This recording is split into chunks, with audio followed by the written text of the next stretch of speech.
ದೇವರಿಗೆ ಸ್ತೋತ್ರ. ಇಬ್ರಿಯರಿಗೆ ಬರೆದ ಪತ್ರಿಕೆ 5ನೇ ಅಧ್ಯಾಯ 1ರಿಂದ ವಚನಗಳು.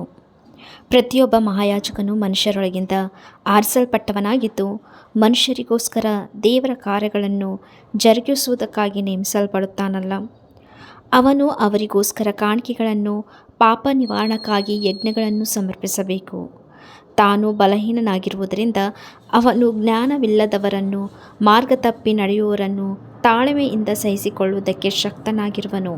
ಆ ಬಲಹೀನತೆಯ ಕಾರಣದಿಂದ ಅವನು ಜನರಿಗೋಸ್ಕರ ಹೇಗೋ ಹಾಗೆಯೇ ತನಗೋಸ್ಕರವೂ ಪಾಪ ನಿವಾರಣಾರ್ಥಕವಾಗಿ ಯಜ್ಞಗಳನ್ನು ಮಾಡಬೇಕಾದವನಾಗಿದ್ದಾನೆ. ಇದಲ್ಲದೆ ಯಾವನು ತನ್ನಷ್ಟಕ್ಕೆ ತಾನೇ ಆ ಗೌರವವನ್ನು ವಹಿಸಿಕೊಳ್ಳದೆ ದೇವರಿಂದ ನೇಮಿಸಲ್ಪಟ್ಟು ವಹಿಸಿಕೊಳ್ಳುತ್ತಾನೆ.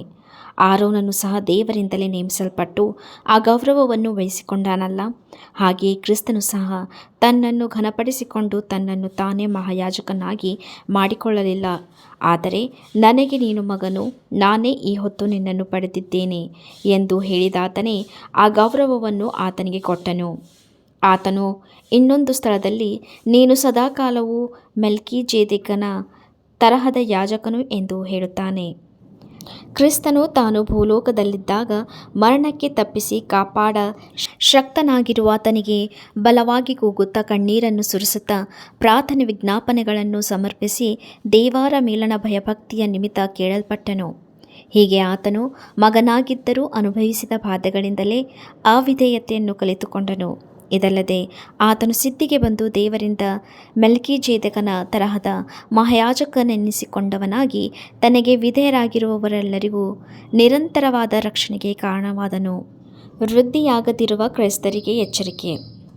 ಈ ವಿಷಯದಲ್ಲಿ ನಾವು ಹೇಳಬೇಕಾದ ಮಾತು ಬಹಳ ಉಂಟು, ಆದರೆ ನಿಮ್ಮ ಕಿವಿಗಳು ಮಂದವಾದ್ದರಿಂದ ಅದನ್ನು ವಿವರಿಸುವುದು ಕಷ್ಟವಾಗಿದೆ.